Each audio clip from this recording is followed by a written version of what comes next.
Muchas gracias por la bienvenida. Es una bendición poder estar junto con ustedes en esta mañana.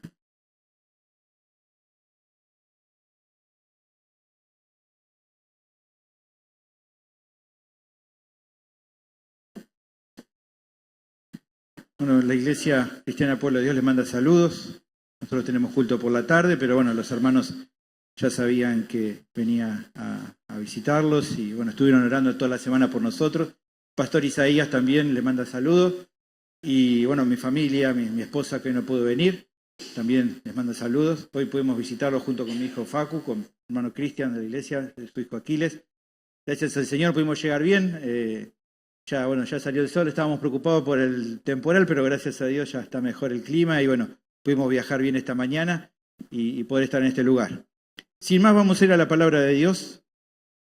Es un gozo poder compartir con ustedes.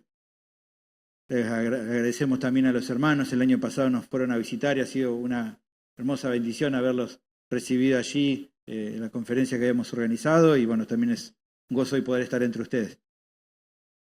Gracias. Vamos a leer la epístola a los Romanos capítulo 12, versículo 3 al 8. Ese es el texto que he decidido compartirlos a ustedes. Hace unos años atrás lo había compartido en la iglesia y creo que es bueno, de acuerdo al tema que me ha tocado. El título del sermón es Llamados a vivir unidos como un cuerpo en Cristo. El texto para leer conmigo es Romanos capítulo 12, versículo 3 al 8. Luego que lea, mantenga su Biblia abierta para ir siguiendo conmigo la lectura. Es interesante para ir viendo que lo que vamos a ver está aquí en la Biblia, digamos. No son ideas nuestras personales, sino la palabra de Dios y por eso requiere y demanda la mayor atención de nuestra parte, la mayor solemnidad y a la vez recibirla con un corazón humilde para que el Señor pueda hablar nuestras vidas. Lea conmigo ahí Romanos capítulo 12, versículo 3 y luego vamos a volver a orar. Dice la palabra del Señor: Digo, pues, por la gracia que me es dada, a cada cual que está entre vosotros, que no tenga más alto concepto de sí que el que debe tener, sino que piense de sí con cordura, conforme a la medida de fe que Dios repartió a cada uno. Porque de la manera que en un cuerpo tenemos muchos miembros, pero no todos los miembros tienen la misma función, así nosotros, siendo muchos, somos un cuerpo en Cristo y todos miembros los unos de los otros.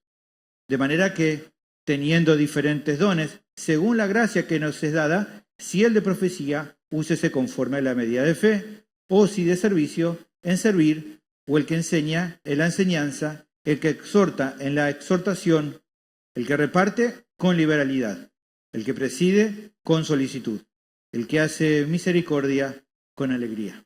Oremos. Bendito Señor, te agradecemos por la oportunidad de estar reunidos aquí en tu nombre para alabarte, bendecirte. Pido ahora por la exposición bíblica, que puedas hablar a nuestras vidas a través de tu Espíritu Santo, iluminar nuestro entendimiento para ver las verdades universales que tenemos en este texto junto con sus implicaciones prácticas, que podamos entenderlas, comprenderlas, ser persuadidas a ella y por fe obedecerlas para que de esta manera podamos crecer.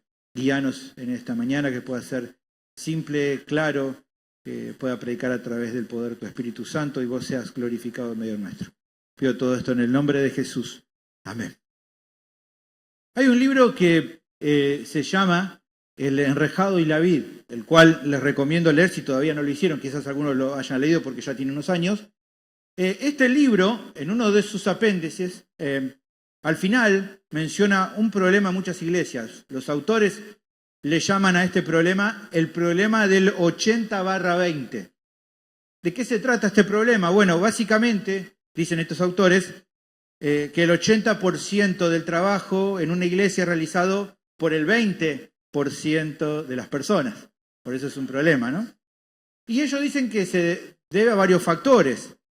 Uno de los más comunes es la falta de compromiso de muchos miembros a disponerse a servir a los demás, especialmente en los asuntos de mayor relevancia y crecimiento espiritual, como es, por ejemplo, cumplir con la tarea de la gran comisión, ¿no? de hacer discípulos, de hacer que las personas sean como Cristo. ¿Por qué pasa eso? Bueno, considero que en general el problema es que muchos cristianos no comprenden, o podríamos decir algunos no quieren comprender con claridad, que lograr el crecimiento espiritual en una iglesia local no es responsabilidad de lo que solo algunos miembros hagan, sino es el resultado de la labor amorosa y fiel de cada uno de los creyentes que pertenecen justamente a esa iglesia. Sin el trabajo de todos, por así decirlo, una iglesia local no avanzará conforme al diseño de Dios. Ahora, ¿cómo podemos estar seguros de esto? Bueno, digamos que algo de esto es lo que justamente aquí el apóstol Pablo menciona en esta sección. Si los creyentes en Roma querían honrar a Dios a partir de la obra que Él había hecho en ellos, entonces era necesario que cada miembro se dispusiera a cumplir con la función que le tocaba dentro del cuerpo. Pero no de cualquier manera, sino justamente con una actitud correcta. ¿Por qué? Porque solamente así el Señor sería honrado por la iglesia local y cada uno de ellos avanzaría de manera adecuada en su desarrollo espiritual como discípulo de Cristo. Pero seamos claros, esta porción obviamente de la epístola no solamente era relevante para aquellos oyentes originales de la iglesia en Roma, sin lugar a dudas es muy significativa para nosotros también, si el deseo personal es aportar lo necesario para que toda la congregación crezca como un cuerpo en Cristo, ya sea la iglesia reformada Roca Eterna, ya sea la iglesia cristiana Pueblo de Dios, o sea, cual sea esa iglesia que decida hacer la voluntad de Dios. Así que teniendo en cuenta que esto sigue siendo tan relevante como fue en aquel primer siglo, como lo es ahora, te animo a seguirme con atención en el sermón de esta mañana porque estoy seguro de que puede ser de mucha edificación para tu vida. El tema del sermón es el siguiente: a partir de lo que Dios ha hecho por ellos, los creyentes son llamados a vivir y a funcionar como un solo cuerpo en Cristo. Este es el tema, repito. A partir de lo que Dios ha hecho por ellos, los creyentes son llamados a vivir y a funcionar como un solo cuerpo en Cristo. ¿Cómo logran eso? Bueno, el pasaje brinda 3 aspectos a considerar. ¿Se entendió? ¿Estamos bien? ¿Me escuchan bien en el fondo? Vamos a ver entonces estos 3 aspectos. El primer aspecto lo tenemos en el versículo 3, es que se requiere entonces que los creyentes tengan una actitud correcta en cuanto a su propia función. Ese es el primer aspecto a considerar. Se requiere que tengan una actitud correcta en cuanto a su función. El texto comienza, lea nuevamente conmigo, con un requerimiento muy importante por parte del apóstol. Dice, lea conmigo ahí, digo, pues, por la gracia que me es dada, a cada cual que está entre vosotros, que no tenga más alto concepto de sí que el que debe tener, sino que piense de sí con cordura, conforme a la medida de fe que Dios repartió a cada uno. ¿Qué es lo que está pidiendo aquí Pablo? Bueno, creo que es necesario ir por partes para comprender cuál es el requerimiento. Lo primero que podemos notar allí, fíjense, usted lea conmigo, es las primeras palabras que dice, digo pues.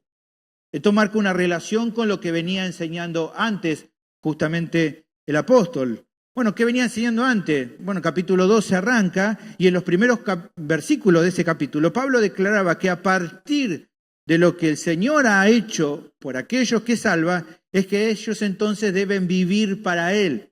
Es muy interesante, fíjese ahí, si usted tiene la Biblia abierta, capítulo 12 al principio, dice, así que, hermanos, es muy importante este así que, porque es como una conclusión, pero es una conclusión a un tema muy largo. ¿Cuál es el tema muy largo? Bueno, capítulo 1 hasta el capítulo 11, es toda una descripción que Pablo hace acerca del evangelio que él enseñaba, por donde andaba, y en particular a estos hermanos que él no los conocía porque no era una iglesia que él había formado, pero era una iglesia que muy pronto iba a visitar, y entonces al comienzo del capítulo 1 le dice, pronto estoy para anunciarlos el evangelio cuando llegue a ustedes, porque él quería ser encaminado a través de ellos para llegar luego a España, ese era su plan. Pero antes de llegar él les comenta el capítulo 1 al 11 de Romanos, usted va a leer mucha descripción sobre varias cuestiones que tienen que ver con lo que el Señor ha hecho por nosotros, y por eso usted va a ver sobre la justificación, sobre la vida en el Espíritu, sobre la elección, sobre los planes de Dios para el mundo, ya sea para los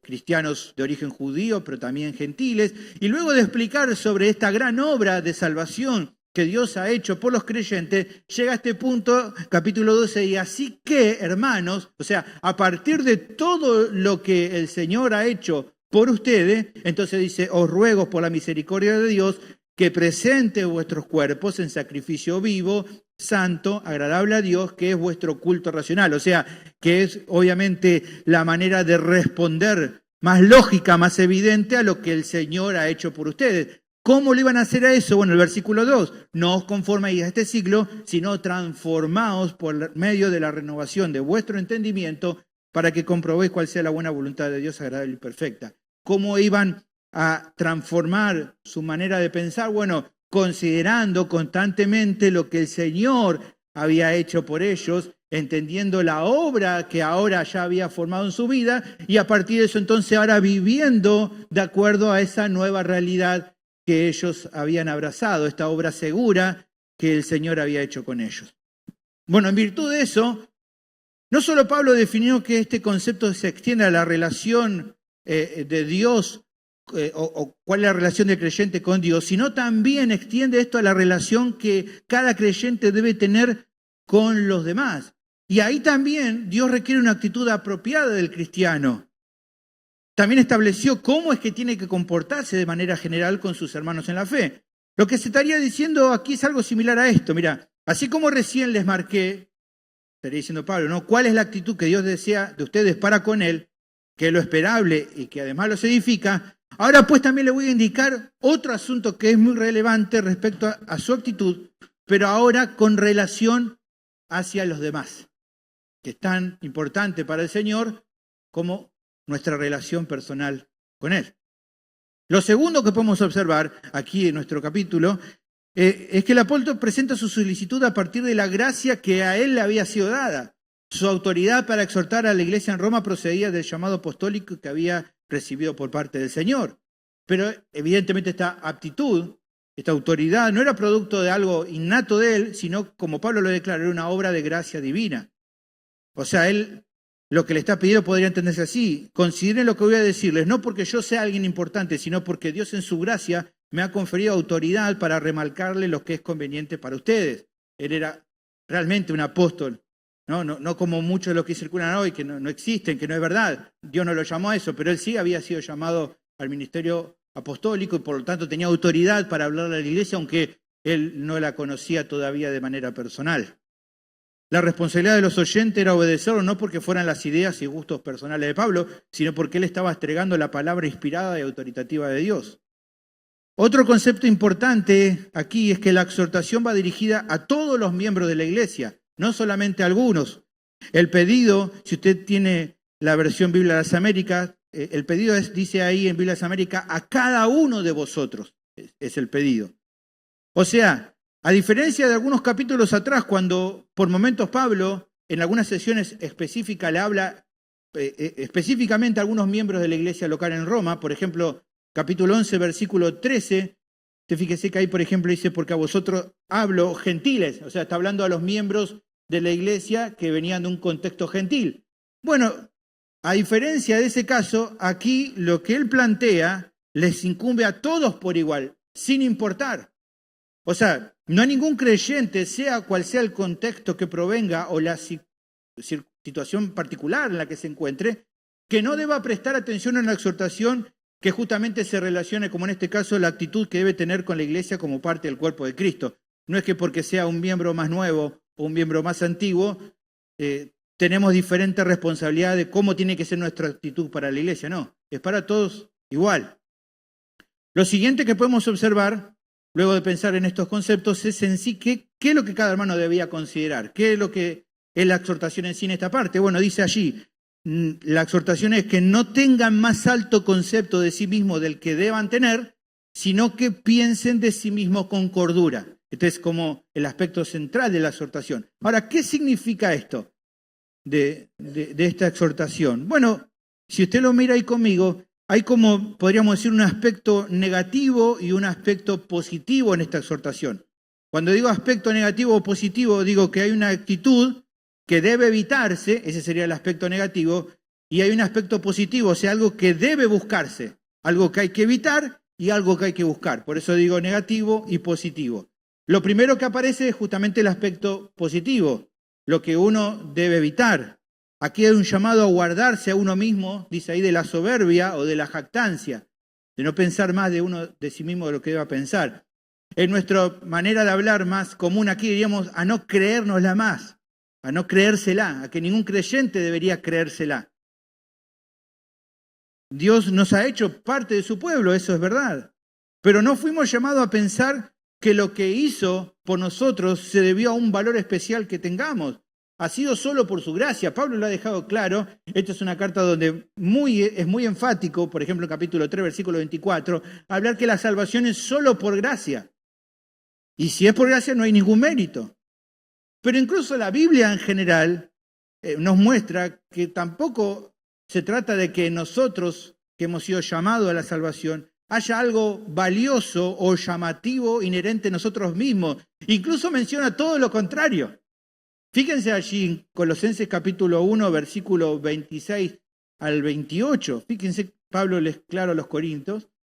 Y le dice, pues mirad, hermanos, vuestra vocación, que no sois muchos sabios según la carne, ni muchos poderosos, ni muchos nobles, sino que lo necio del mundo escogió Dios para avergonzar a los sabios, y lo débil del mundo escogió Dios para avergonzar a lo fuerte, y lo vil del mundo y lo menospreciado escogió Dios, y lo que no es para deshacer lo que es. Me pongo a pensar, ¿no? En mi iglesia conozco a los miembros de cada uno, aquí no los conozco, pero si yo hago una encuesta o le pido quizás que alguno que está aquí pueda decir, bueno, entre nosotros tenemos a alguien que sea poderoso o muy inteligente o que tenga un gran nivel de actitud académica o que sea hijo de algún rey o hijo de algún presidente, y me imagino que no hay ninguno. Quizá me equivoque, no los conozco, pero me imagino que no.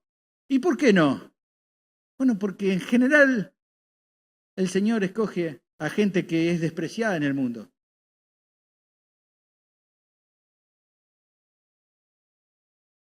Por lo que entonces, si es así, no somos llamados a exaltarnos a nosotros mismos por nuestra nueva posición en Cristo, porque no hay mérito personal alguno que hayamos aportado por ser parte de su cuerpo. Yo sé que de acuerdo a muchos pensamientos y enseñanzas en muchos lugares, se enseña en este tiempo como que, ¿no? Como que Dios hizo un favor a sí mismo al elegirnos a nosotros. Bueno, nada que ver. ¿No? O como que, bueno, Dios se sacó la lotería al salvarnos a nosotros. No, Dios no se sacó ninguna lotería. Él no necesita, de hecho, a ninguno de nosotros.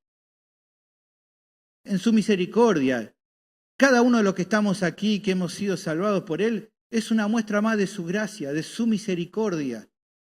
Porque con Pablo podemos decir, Cristo vino a salvar pecadores, de los cuales yo soy el primero. Todo se trata de su bondad, hermanos. Por lo tanto, la jactancia personal o tener un alto concepto de uno mismo es absurdo, sin importar el rol que cumplamos en la iglesia local, sin importar si se es pastor, diácono, maestro, músico, quien sea. No estamos aquí para jactarnos. No solamente que no estamos para hacerlo, es una actitud que desagrada completamente a Dios. Recién le leía Corintios 1, 26 al 28, y ahí menciona la realidad de lo que Dios ha hecho en nuestra vida o quién se ha elegido. Y en el versículo 29 de ese capítulo 1 de 1 Corintios da la razón de por qué Dios escogió a lo que escogió. Dice versículo 29, a fin de que nadie se jacte en su presencia. Y si evidentemente no quiere que nadie se jacte en su presencia es porque a él le desagrada que haya algún creyente que justamente lo haga. Ese dijimos que era el aspecto negativo. Por otra parte, el aspecto positivo tiene que ver con la percepción que debe haber en nuestra mente de quiénes somos realmente y de nuestro valor dentro del cuerpo de Cristo. Al haber sido redimidos por Dios, cada uno es un miembro que cumple una función específica dentro de su pueblo, y esa responsabilidad es valiosa porque honra al Señor, pero solo, como veremos más adelante, cuando se cumple de una manera fiel. El Señor desea y anhela que seamos fieles, y Él justamente es lo que le agrada de cada creyente. Fíjense, allí Mateo 25, 21 dice, y su Señor le dijo, bien, buen siervo y fiel, sobre poco has sido fiel, sobre mucho te pondré, entra en el gozo de tu Señor. Y el mismo Jesús en el Evangelio según Juan, capítulo 12, versículo 26, dice, si alguno me sirve, sígame, y donde yo estuviere, allí también estará mi servidor. Y fíjense lo que dice, si alguno me sirviere, mi Padre le honrará. Tremendo esa declaración. Eso es lo que cada creyente entonces, en este aspecto positivo, lo que debe buscar. Eso es lo que cada creyente debe pensar con cordura acerca de sí mismo. En pensar de que el Señor nos llamó para cumplir una función dentro de su cuerpo y eso tiene que ser causa de gozo y tiene que ser causa de que nos comprometamos a hacerlo. No solo ayuda a batallar contra la jactancia personal, sino que también nos ayuda a combatir la apatía y la indiferencia espiritual respecto a la función como parte del cuerpo. O sea, te aleja de la idea de verte demasiado importante como para querer distinguirte pecaminosamente del resto, pero te guarda también de la falta de compromiso de no usar tus dones para la edificación de los demás. Porque siempre estamos en la lucha entre esos dos extremos, de creernos demasiado o de creer que no es importante lo que hacemos. Bueno, ni una cosa ni otra le agrada a Dios. En definitiva, te hace vivir para el Señor como parte de su cuerpo, sirviendo a otros de una manera comprometida y fiel, pero dando a la gloria a Dios con humildad por todo lo bueno que puedas hacer.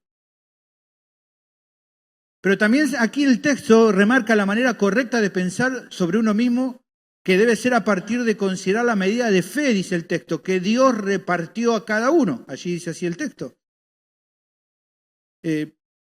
Es Dios el que determina el rol de cada miembro. Ahora, esto no quiere decir que uno no pueda aspirar o deba aspirar a crecer en el servicio a Dios, sino entender que uno debe funcionar de acuerdo a la función específica que el Señor le ha dado y no otra que a uno le interese más cumplir. Ese es el asunto. ¿Por qué? Porque Él define el rol de cada miembro y no nosotros. Es Él el que te ha dado la función que hoy te toca cumplir en la iglesia. Lo único que hace la iglesia local es confirmar ese llamado y alentarte justamente a cumplirlo. Por último, cuando en esta sección se habla de medida de fe, no se está hablando acerca de la fe que salva, sino de fe en el sentido del don necesario para cumplir con fidelidad tu función específica. Entonces, por medio de repasar todos estos conceptos, se puede entender o se puede presentar que el primer aspecto a considerar si los creyentes quieren vivir y funcionar como un solo cuerpo es Cristo, es que se requiere una actitud correcta respecto a su función. Esa es la primera, entonces, el primer aspecto. Y esta actitud correcta respecto a su función, de acuerdo a lo visto, necesariamente está basada en la humildad. La humildad. Solo un creyente humilde tratará de no pensar más de sí mismo de lo que deba pensar, y solo un creyente que ande en humildad pensará de sí mismo con cordura conforme a la medida de fe que Dios le ha otorgado, lo que dice aquí el pasaje. Justamente la manera en que el cuerpo de Cristo puede vivir y funcionar en unidad es que cada uno de sus miembros abrace esta actitud de humildad. Es esperable que cuando algunos de los miembros de una iglesia no anden de esta manera en humildad, todo el cuerpo se va a resentir. Pero en cambio, cuando cada miembro procura andar humildemente, justamente la belleza y la gloria de Cristo será notoria en medio de ellos, sin importar si sean muchos o pocos. Sobre todas las cosas, es precioso y seguramente en su oración está, en la oración, en mi corazón, en nuestra iglesia, es siempre orar por esto, Señor, que la iglesia sea considerada, reconocida como una iglesia humilde. Y reflexionando en esto, creo que la realidad es que la iglesia no necesita crecer tanto en cantidad de miembros, en mejores instalaciones o en programas ministeriales, como sí requiere desarrollarse en humildad. Porque lo que distingue básicamente a una iglesia saludable y que agrada realmente al Señor no es, por ejemplo, la cantidad de personas que asistan los domingos, la mejor o peor calidad musical o los programas ministeriales que posean, sino lo humilde en espíritu que esa iglesia sea. Eso es lo que realmente le muestra más a Cristo. Porque solo una iglesia local humilde, o solo en una iglesia local humilde, es que sus miembros van a poder caminar en unidad. No puede haber una iglesia que sea unida si no es humilde.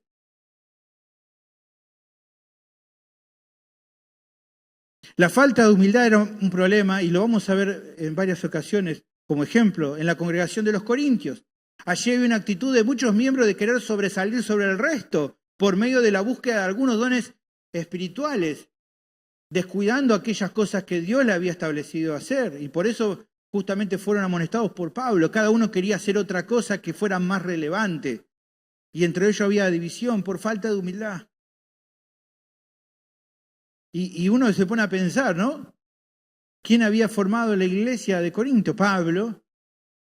Preciosos hombres de Dios habían estado sirviendo en aquel lugar. Apolos había también estado sirviendo. Y es muy extraordinario porque así todo, con estos hombres de Dios que habían estado sirviendo por tanto tiempo en la iglesia, tiempo después la iglesia está luchando con estos problemas. Así que eso me hace pensar, y seguramente debería hacerlo pensar a usted, que debemos estar atentos, porque es evidente que ninguna iglesia local está libre de tropezar con este tema y que justamente la semilla del egoísmo y la jactancia se puede infiltrar en medio nuestro. Que por el contrario, hermanos, sea el ejemplo de Cristo el que nos anime y ayude a andar en humildad. Reflexionar en el ejemplo de Cristo ante cada ocasión cuando exista la tentación a querer dejar de lado el ser humilde de nuestro servicio, nos ayude a mantenernos en humildad.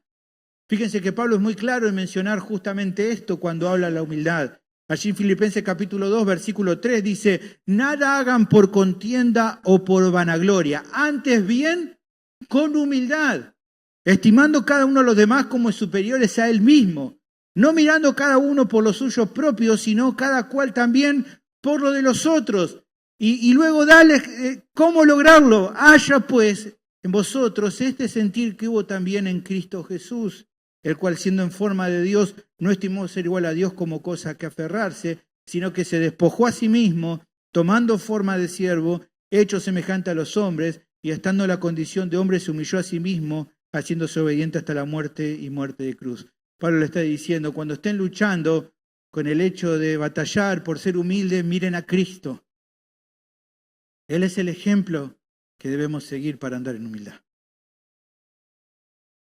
El siguiente o el segundo aspecto a considerar que el texto nos brinda para poder vivir y andar en unidad como un cuerpo de Cristo es que se requiere que en los creyentes una relación correcta con los demás miembros. Dijimos primero una actitud correcta en cuanto a su función, pero también una relación correcta con los demás, de unos a otros. El pasaje aquí prosigue usando un lenguaje figurado para ilustrar otra enseñanza importante. Fíjense versículo 4, dice, porque de la manera que en un cuerpo tenemos muchos miembros, pero no todos los miembros tienen la misma función, así nosotros, siendo muchos, somos un cuerpo en Cristo y todos miembros los unos de los otros. Para explicar una verdad teológica muy profunda, en ocasiones la Biblia usa figuras retóricas que nos simplifican la comprensión del concepto. Pablo lo utiliza en varias ocasiones en sus cartas, por ejemplo, en 1 Corintios capítulo 3, versículo 9 se habla de la iglesia como un edificio. Jesús también utilizaba figuras de lenguaje. Por ejemplo, en Juan capítulo 15, versículo 5, para hablar de los creyentes, los compara a pámpanos que están unidos a la vid.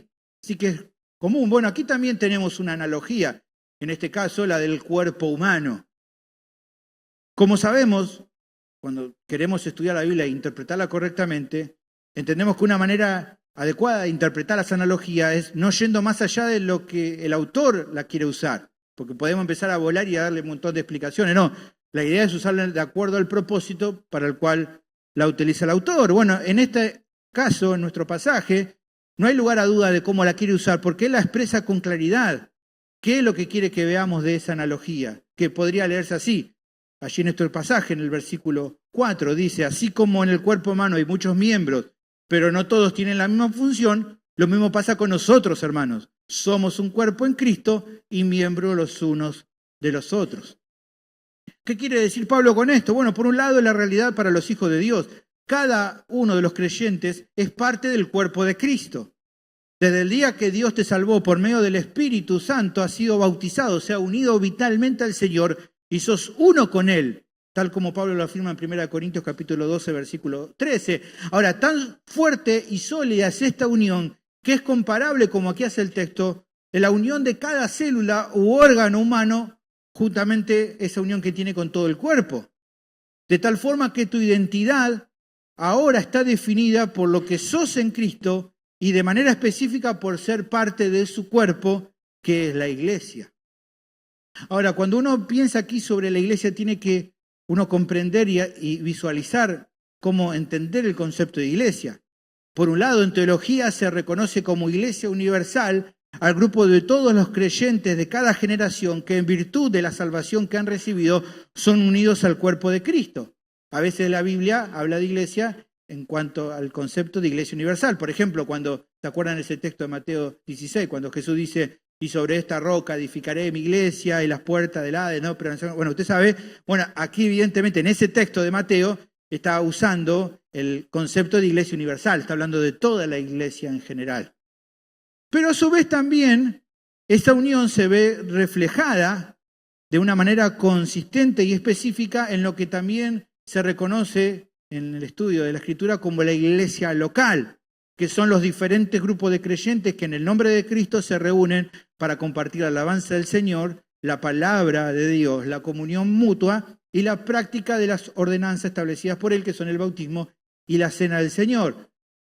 En otros casos la Biblia habla sobre iglesia local. Por ejemplo, en 1 Corintios 16, 19 se menciona a las iglesias de Asia y a la iglesia que estaba en la casa de Priscila y Aquila. Evidentemente son referencia a iglesias locales, iglesias que estaban en un lugar específico. Ambas verdades son claras. Entonces, desde el día que has sido lavado de tus pecados, has sido unido a la iglesia universal.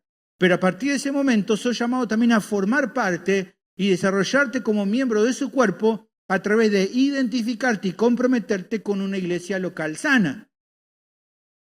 No existe un cristiano que viva y funcione en solitario, así como no hay manera de que un órgano humano pueda hacerlo desconectado del cuerpo. No existe eso. Cualquier miembro del cuerpo que sale del cuerpo se termina muriendo si no está unido al cuerpo.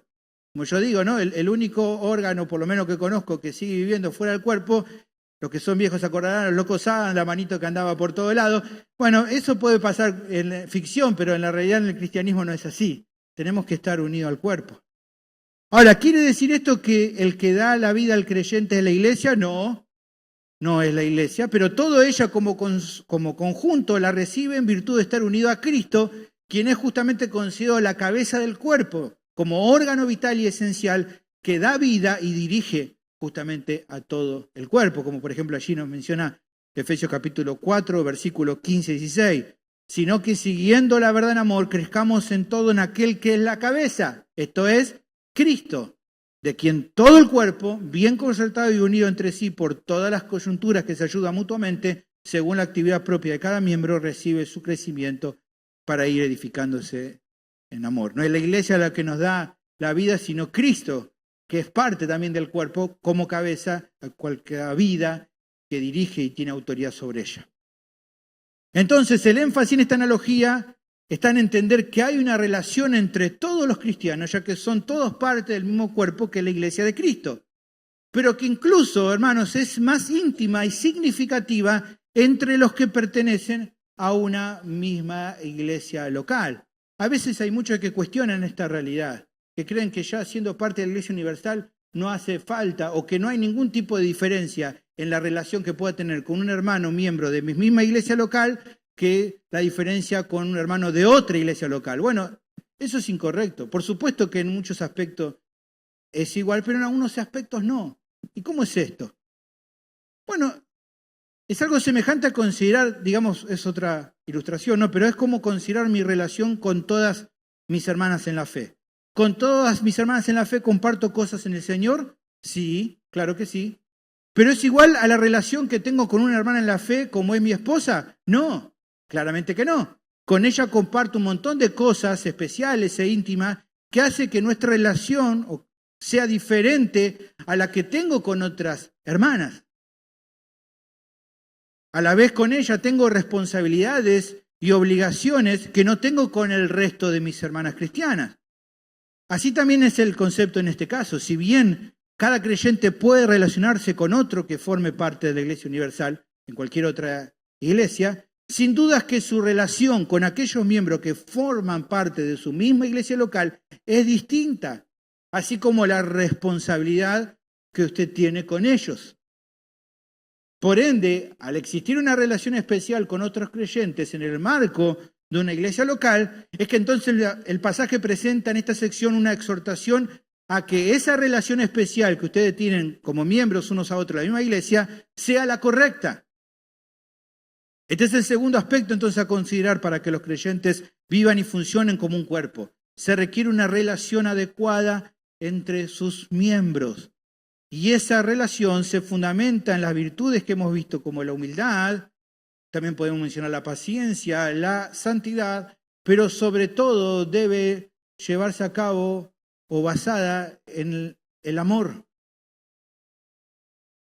Esa es la virtud esencial para construir relaciones que honren a Dios dentro del cuerpo de Cristo. Básicamente el amor.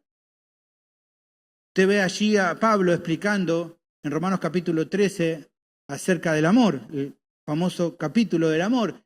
Y si bien en muchas, y no está mal porque sirve y es un lindo pasaje, muchas veces capítulo 13 de Corintios se lo usa mucho en las bodas, ¿no? Cuando un matrimonio se va a casar y lee en capítulo 13 de Corintios, es interesante porque justamente si estudiamos el contexto, Pablo no está hablando allí o no está queriendo hablar sobre el matrimonio, nada que ver. Si usted ve el contexto y estudia el contexto de Corintios 13, lo que él está hablando justamente es de exhortar a la iglesia porque están usando mal sus dones. Usted lee capítulo 12, va a ver cómo él plantea la realidad de que somos un cuerpo de Cristo. Capítulo 14 explica cómo debe usarse en orden los dones dentro de la iglesia. Y entre medio está el capítulo 13 que justamente da la base a cómo es que entendemos que somos un cuerpo y que entonces eso debe motivarnos a servir ordenadamente con nuestro don en la iglesia, que es justamente el amor. Por eso cuando va terminando el capítulo 12, versículo 31, él les dice y explica sobre los dones, dice, procurad pues los dones mejores, mas yo muestro un camino más excelente. ¿Y cuál es ese camino? Bueno, como empieza el capítulo 13, si yo hablase lenguas humanas y angélicas y no tengo amor, vengo a ser como metal que resuena y címbalo que retiñe, y usted conoce todo como sigue. Evidentemente, para poder servir de una manera adecuada a los demás, necesito amor. Necesito amor. Es interesante reflexionar, antes de avanzar, en dos asuntos que el texto presenta y que puede relacionar con otro pasaje, es ver cómo entonces dijimos aquí capítulo 12 nos menciona un poco, y podemos hacer un paralelo porque son dos textos que Pablo utiliza para hablar de conceptos similares. Uno es nuestra realidad que tenemos en nuestro pasaje, que dice aquí que todos somos miembros. O sea, si sos un creyente genuino, sos un miembro del cuerpo de Cristo. Y por lo tanto, así como pasa en el cuerpo humano con cada órgano, vos también tenés una función específica que cumplir dentro del cuerpo. Por eso no puedes decir que tu servicio no es tan importante o relevante porque tal vez no estés ocupando la función de otro hermano. Tu fidelidad y responsabilidad en lo que te toca es tan necesario como la de cualquier otro. Pablo lo aclara allí en 1 Corintios 12 y advierte, le dice, si dijere el pie, porque no soy mano, no soy del cuerpo, por eso no será del cuerpo. Aquí Pablo lleva la analogía del cuerpo mucho más allá, hace como que los miembros del cuerpo hablen, ¿no? Está haciéndolo de fantasía, porque la respuesta es obvia que está dando acá. Claro que no puede decir eso el pie, no puede decir que porque no es mano entonces no es parte del cuerpo. Así tampoco nadie puede ser a sí mismo menos importante por no cumplir la función de otro miembro. Nadie puede decir acá, bueno, no es tan importante que cumpla yo mi función. El pastor Gastón sí, porque él es el pastor, entonces él tiene que cumplirlo, pero yo no es tan importante. No, porque si dijera el pie, no soy mano, entonces por eso no será el cuerpo, no.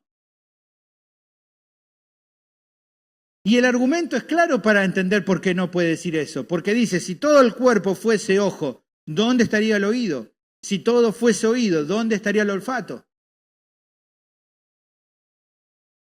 Allí en 1 Corintios 12:17. O sea, si todos los miembros tuvieran la misma función, hay servicios en la iglesia local que no se atenderían y por lo tanto el funcionamiento va a verse afectado.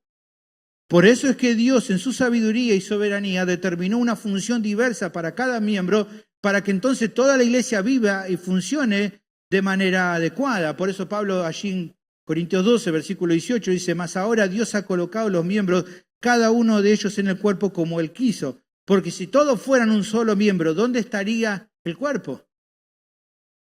Es obvio, la naturaleza misma del cuerpo humano nos muestra cómo es la realidad entre nosotros. Ahora, otro asunto relevante es notar que el texto remarca que todos somos miembros los unos de los otros. Por lo tanto, no solo hay que notar la importancia de cada miembro, sino que es claro también con esto de que somos miembros los unos de los otros, la interdependencia mutua. O dicho de una manera sencilla, yo necesito de mis hermanos y mis hermanos necesitan de mí para desarrollarse. Así como no hay ningún miembro que pueda considerarse menos importante, no hay tampoco razón para que pienses que no requerís ayuda de los demás, ni para que asumas que los demás no necesitan de tu servicio, porque muchos luchan con la idea de no querer recibir ayuda de nadie, y están los que no quieren ayudar a nadie. Bueno, ambos se tienen que arrepentir, porque yo necesito de mis hermanos y mis hermanos necesitan de mí. Usando la metáfora del cuerpo, Pablo declara que ni el ojo puede decirle a la mano, no te necesito, ni tampoco la cabeza a los pies, no tengo necesidad de vosotros. Allí, 1 Corintios 12, 21. Tengamos presente entonces estas verdades, hermanos, para que la relación entre miembros honra al Señor y justamente refuerce la unidad del cuerpo de Cristo. Finalmente, dijimos que hay tres aspectos. Primero, que cada uno tenga la actitud adecuada, de acuerdo a su función. Después dijimos una relación adecuada entre los miembros. Y tercero, el pasaje nos muestra un tercer aspecto a considerar, es que se requiere que cada miembro cumpla fielmente con su función. No solo una actitud adecuada, sino también un servicio adecuado. Versículos 6 al 8. El texto concluye con otra declaración interesante, de manera que, teniendo diferentes dones, según la gracia que nos es dada, si el de profecía, úsese conforme a la medida de fe, o si de servicio en servir, o el que enseña en la enseñanza, el que exhorta en la exhortación, el que reparte con liberalidad, el que preside con solicitud, el que hace misericordia con alegría. Considero que es útil ir mirando algunos detalles aquí también para esta sección final. Lo primero que se observa es el de manera que. Esta expresión se relaciona con la anterior. Lo que se pide en esta sección es considerando que tanto la actitud de cada miembro como su relación con los demás tiene que ser la correcta. Ahora, lo segundo que se nota en la frase, teniendo diferentes dones. Esto expresa dos cuestiones. Por un lado, que así como mencionaba en la sección anterior que cada miembro tiene una función dentro del cuerpo, lo que aquí se nos confirma es que Dios también nos ha nutrido con los dones espirituales necesarios para poder cumplir con esa función. Nos da todos los dones que necesitamos para la función que nos toca cumplir. Junto con eso también se aclara que estos dones recibidos por los miembros son diferentes. La palabra utilizada en el original aquí, diaforos, da la idea de diversas clases, o sea, como si se tratara de un catálogo con incontables variantes y opciones. Esto resalta la realidad de que la lista de dones mencionada en esta sección no es una caja cerrada que limita la manera de catalogar o pensar acerca de los dones que la Iglesia dispone, sino que simplemente son una base para una presentación multifacética y combinada de diferentes manifestaciones de la gracia y del poder de Dios a través de cada miembro del cuerpo. ¿Qué quiere decir esto? Que los dones que Dios nos da a cada uno y a todos los creyentes se lo ha dado, no son iguales en cada uno. Como expresa un comentarista bíblico, el Nuevo Testamento no promete que nuestro don específico llegue a nosotros empacado y con una etiqueta descriptiva. Tampoco identifican con precisión el don específico de cualquier creyente del Nuevo Testamento, incluyendo a los apóstoles mismos. Los creyentes en la iglesia primitiva nunca fueron clasificados de acuerdo a sus dones. Por el contrario, el Nuevo Testamento deja en claro que Dios equipa a sus hijos con muchas combinaciones y grados de dotación. Él mezcla estos dones de una manera similar a como un artista mezcla colores para crear la tonalidad exacta que desea en una porción específica del cuadro. El apóstol Pedro dijo, cada uno según el don que ha recibido, ministrelo, 1 Pedro 4:10. Él empleó el artículo definido él para indicar que cada creyente recibe un don, pero es claro que ese don será único en la vida del creyente porque es una combinación de las categorías multiformes de los dones que se administran para bien del cuerpo, las cuales el Espíritu usa en su creatividad para dar forma y tonalidad única a cada creyente, todo lo cual mezcla después con la unicidad de la mente, la preparación, la experiencia y el esfuerzo del individuo, trayendo como resultado que cada cristiano sea como un copo de nieve, porque aunque parece igual a otros, cada uno tiene patrones diferentes de los demás. Lo tercero que es digno de mencionar es cada uno debe utilizar su don de acuerdo a la gracia que le ha sido dada. Esto quiere remarcar que en definitiva la función específica que debe cumplir cada miembro proviene de Dios, que en su soberanía determina dar una gracia especial a cada creyente para que cumpla con el servicio que tiene para hacer. Cada uno tiene un don diferente y cada uno lo usa de acuerdo a la gracia que se le ha sido dada. No buscamos imitar a un pastor o a nadie, ¿no? Sí imitemos su fe, su conducta, pero no el don como él lo tiene. Yo doy gracias en la iglesia que nadie me imita a mí como predico. Qué bueno. Que cada uno lo haga con la gracia que el Señor le ha dado y de acuerdo a esa gracia debe servir.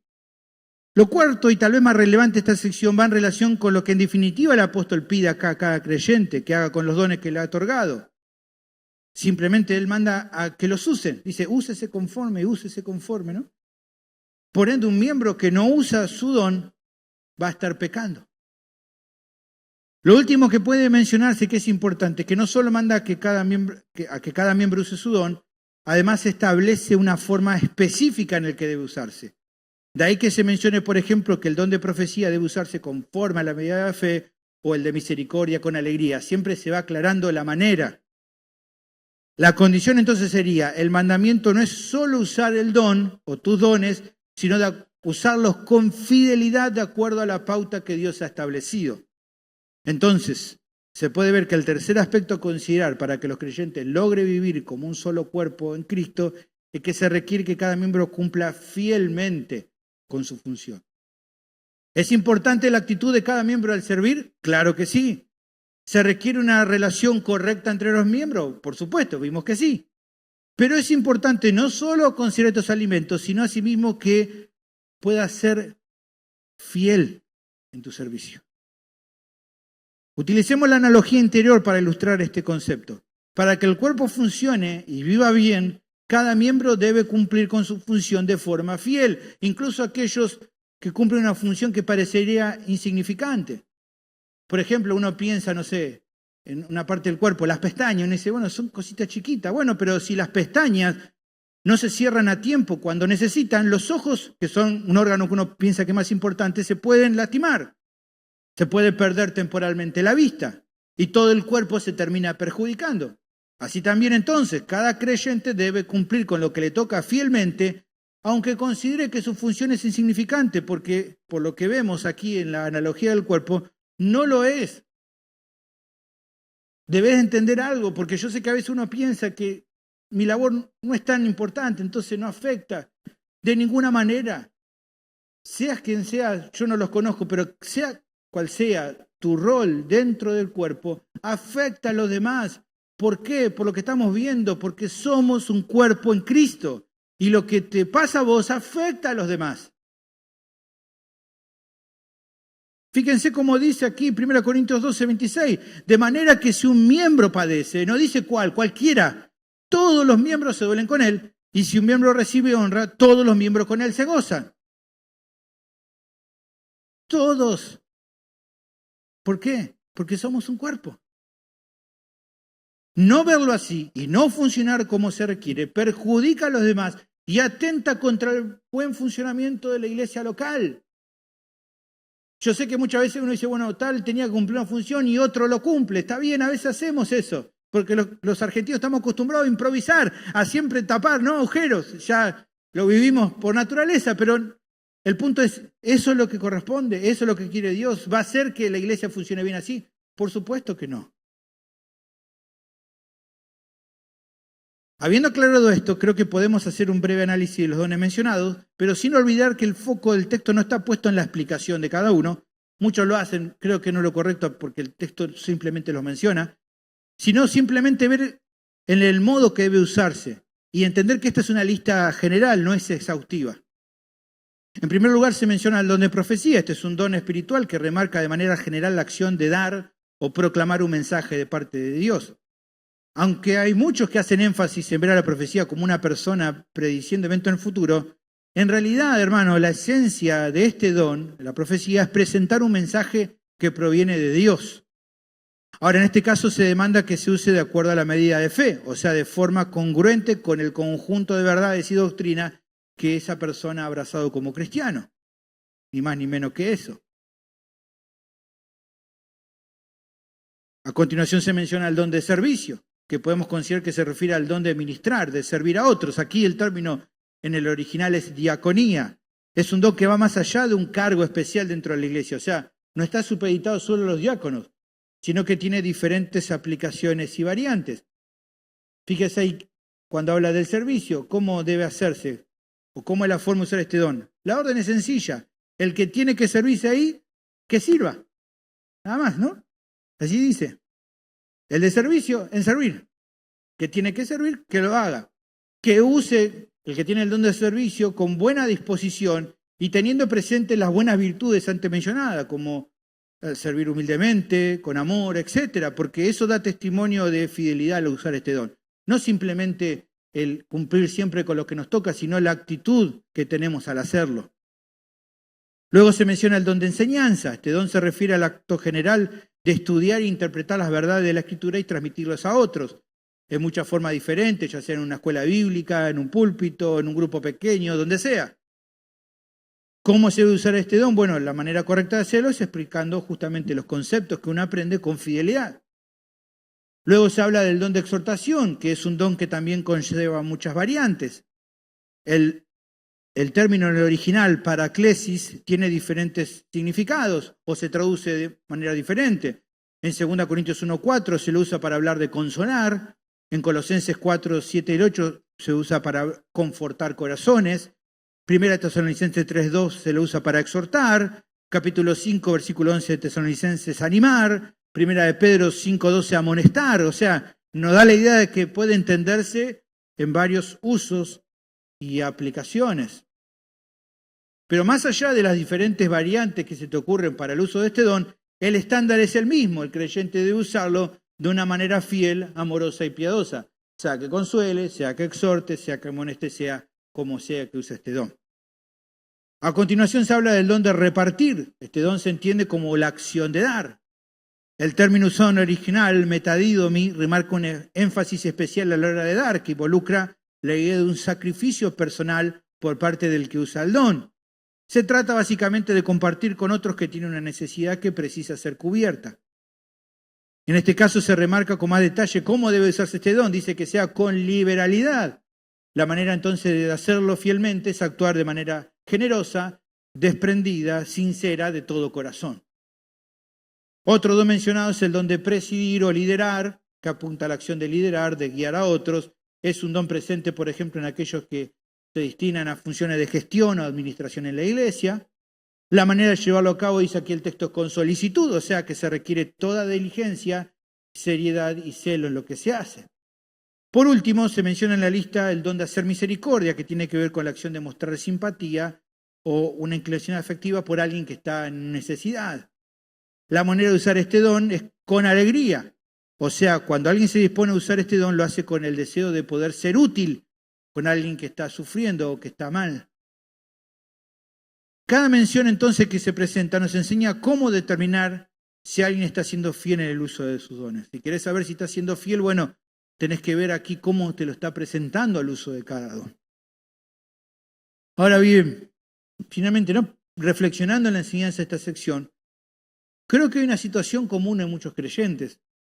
El no definirse a servir con diligencia y compromiso porque alegan que no tienen mucha seguridad en cuanto a cuál es su don espiritual. Muchos dicen, realmente no estoy seguro en qué puedo ayudar porque no sé cuáles son mis dones. Bueno, creo que muchos creyentes comprenderían con mayor claridad cuáles son los dones que han recibido si, como mencioné antes, se dispusieran a ofrecer sus vidas continuamente como un sacrificio vivo, santo y agradable a Dios. Hermanos, busquen diariamente de Dios, sean obedientes a Él, comprométanse a vivir en comunión con la iglesia local y lo más seguro es que los dones espirituales van a ir resaltándose en su vida junto con un carácter y un deseo de usarlos de manera fiel. Busquen al Señor, sean temerosos de Él, vivan en santidad y sirvan. Es probable también que para muchos, al mencionar acerca de toda esta clase de dones y de la necesidad de usarlos correctamente, se les genere temor porque sienten que no dan la talla o que se sienten poco capacitados para servir fielmente a Dios. Bueno, déjame decirte que por un lado es normal experimentar un poco de temor. El Señor no se agrada de un servicio ineficiente o poco comprometido. Pero aunque es verdad que Él no quiere que sirvas mal en la iglesia local, no por eso hay necesidad o razón para tirar la toalla en el servicio. Porque hemos visto que Él anhela que cada miembro sirva y por eso no nos abandona ni nos larga solos para que cumplamos con nuestra función como mejor podamos. Él nos fortalece y nos empodera para que nuestro servicio sea fiel y persevere en el tiempo. Incluso, hermano, cuanto más nos humillamos reconociendo nuestra incapacidad personal, es cuando más el Señor puede usarnos para su gloria y por su gracia. Un hombre fiel, un siervo fiel como fue Pablo, nunca dejaba de lado considerar la realidad sobre su propio servicio. Él decía en 1 Corintios capítulo 15, versículo 10, pero por la gracia de Dios soy lo que soy, y su gracia no ha sido en vano para conmigo. Antes he trabajado más que todos ellos, que los otros apóstoles. Él sirvió, fue fiel, transpiró la camiseta, pero todo lo que hizo, o en todo lo que hizo, nunca olvidó la realidad, como él dice al final de ese versículo, pero no yo, sino la gracia de Dios conmigo. Un servicio fiel, pero en dependencia de Dios. Por eso, aunque a veces suene como frase cliché, es verdad esa frase que dice que Dios no elige a gente capacitada, pero claramente capacita a sus elegidos. Nunca va a dejar a su suerte a ninguno de los suyos. Y si te quedan dudas respecto a esto, recordá que el mismo Cristo lo prometió cuando Él da la gran comisión de hacer discípulos. Él le dice a sus discípulos y nos dice también a nosotros, yo estoy con ustedes todos los días hasta el fin del mundo.